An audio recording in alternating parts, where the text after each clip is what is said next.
ഏവർക്കും CSEB rank ഹോൾഡറിന്റെ cooperative law ക്ലാസ്സിലേക്ക് സ്വാഗതം. ഇന്ന് നമ്മൾ കോപ്പറേറ്റീവ് ബാങ്ക് എക്സാമിന് ചോദിച്ചിട്ടുള്ള പ്രീവിയസ് ചോദ്യങ്ങളാണ് ഡിസ്കസ് ചെയ്യുന്നത്. കുറച്ച് പ്രീവിയസ് ചോദ്യങ്ങൾ വളരെ ഡീറ്റെയിൽ ആയി നമ്മൾ ഈ ക്ലാസ്സിൽ പറഞ്ഞു പോകുന്നുണ്ട്. കൂടാതെ വരുന്ന ക്ലാസ്സുകളിലും ഈ രീതിയിലുള്ള ക്ലാസ്സുകൾ ഉണ്ടായിരിക്കുന്നതാണ്. ചാനൽ ഇനിയും സബ്സ്ക്രൈബ് ചെയ്തിട്ടില്ലെങ്കിൽ ഇപ്പോൾ തന്നെ സബ്സ്ക്രൈബ് ചെയ്യുക. തൊട്ടടുത്തുള്ള ബെല്ലൈക്കണിൽ ഓൾ എന്ന് കൂടി ക്ലിക്ക് ചെയ്യുക.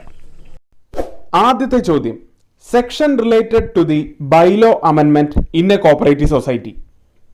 Options: A section 10, option B section 12, option C section 16, option D section 9.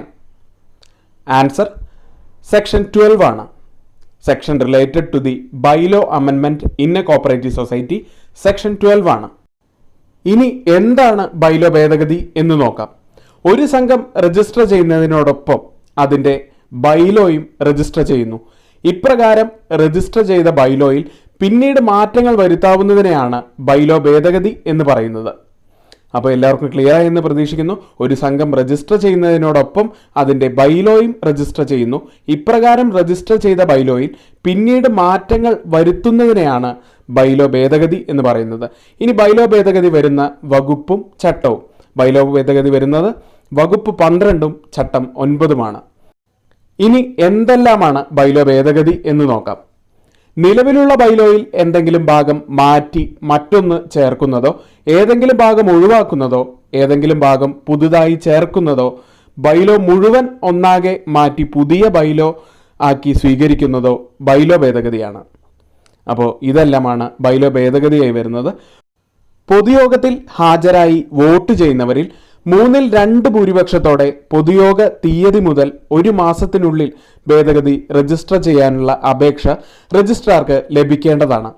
Bylaw ഭേദഗതിക്കുള്ള അപേക്ഷയിൽ സെക്രട്ടറിയും കമ്മിറ്റി അംഗങ്ങളിൽ 2 പേരും ഒപ്പിടേണ്ടതുമാണ്.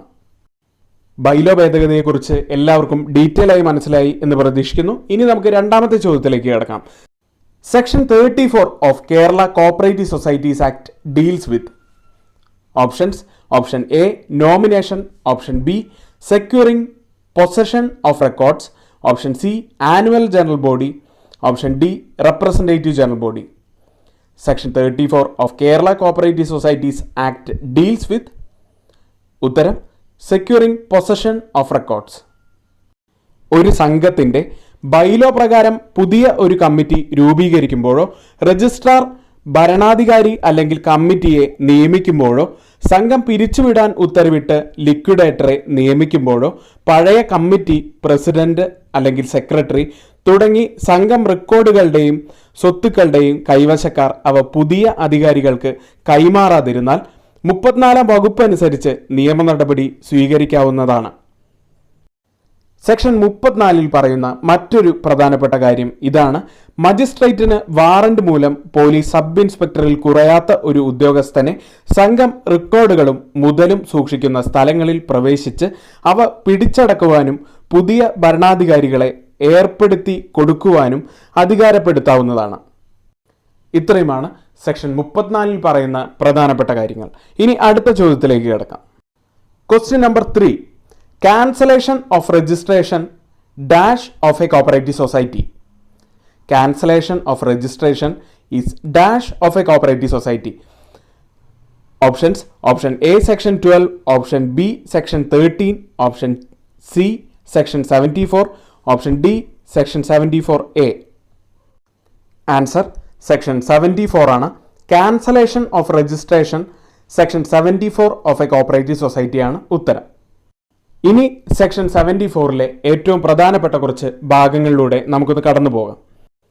71 വകുപ്പ് അനുസരിച്ച് സംഘം നിർത്തൽ ചെയ്യാൻ ഉത്തരവായ തീയതി മുതൽ 2 മാസത്തിനകം 72 വകുപ്പ് അനുസരിച്ച് ലിക്വിഡേറ്ററെ നിയമിച്ചില്ലെങ്കിൽ സംഘത്തിൻ്റെ രജിസ്ട്രേഷൻ റദ്ദാക്കാവുന്നതാണ്. രണ്ടാമത്തെ പോയിന്റ്, പിരിച്ചുവിടൽ സംബന്ധിച്ച നടപടികളെല്ലാം പൂർത്തീകരിച്ചുവെങ്കിൽ ഒരു സംഘത്തിൻ്റെ രജിസ്ട്രേഷൻ റദ്ദാക്കാവുന്നതാണ്. റെക്കോർഡുകൾ നശിപ്പിക്കപ്പെട്ടത് മൂലം പിരിച്ചുവിടൽ നടപടികൾ നടത്തുവാൻ കഴിയില്ലെന്നും ബോധ്യമായെങ്കിൽ ഒരു സംഘത്തിൻ്റെ രജിസ്ട്രേഷൻ റദ്ദാക്കാവുന്നതാണ്. ഇത്രയാണ് ഒരു സംഘത്തിൻ്റെ രജിസ്ട്രേഷൻ റദ്ദാക്കാൻ കഴിയുന്ന സാഹചര്യങ്ങൾ. അടുത്ത ചോദ്യം, 4th question, deposit guarantee scheme. Options: option A section 55, option B section 56, option C section 57, option D section 57B. Deposit guarantee scheme section option D section 57B ആണ് ആൻസർ. ഇതിൻ്റെ കുറച്ച് എക്സ്പ്ലനേഷനിലേക്ക് നമുക്കൊന്ന് പോയി നോക്കാം. ഗസറ്റ് വിജ്ഞാപനത്തിലൂടെ സർക്കാർ ആരംഭിച്ചതാണ് ഡെപ്പോസിറ്റ് ഗ്യാരണ്ടി സ്കീം എന്ന് പറയുന്നത്.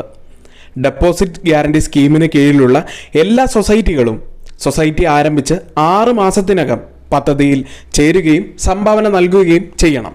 പ്രസ്തുത പദ്ധതിയിൽ വ്യവസ്ഥ ചെയ്യാവുന്ന പ്രകാരമുള്ള നിരക്കിൽ ഒരു സംഘം ഡെപ്പോസിറ്റ് ഗ്യാരണ്ടി സ്കീമിലേക്ക് നെറ്റ് പ്രോഫിറ്റിൽ നിന്ന് നൽകേണ്ടതാണ്. ഇത്രയുമാണ് ഇന്നത്തെ ലോ പാർട്ടിൽ നിന്ന് വരുന്ന പ്രീവിയസ് ക്വസ്റ്റ്യൻസും അതിൻ്റെ ഡീറ്റെയിൽഡ് എക്സ്പ്ലനേഷനും. ഇന്നത്തെ വീഡിയോ ഇഷ്ടമായെങ്കിൽ എല്ലാവരും ലൈക്ക് ചെയ്യുക. കൂടാതെ സബ്സ്ക്രൈബ് ചെയ്ത് തൊട്ടടുത്തുള്ള ബെല്ലൈക്കൺ കൂടി ക്ലിക്ക് ചെയ്യുക. എങ്കിൽ അടുത്ത വീഡിയോയുമായി ഏവരെയും കാണാം. ഏവർക്കും നന്ദി.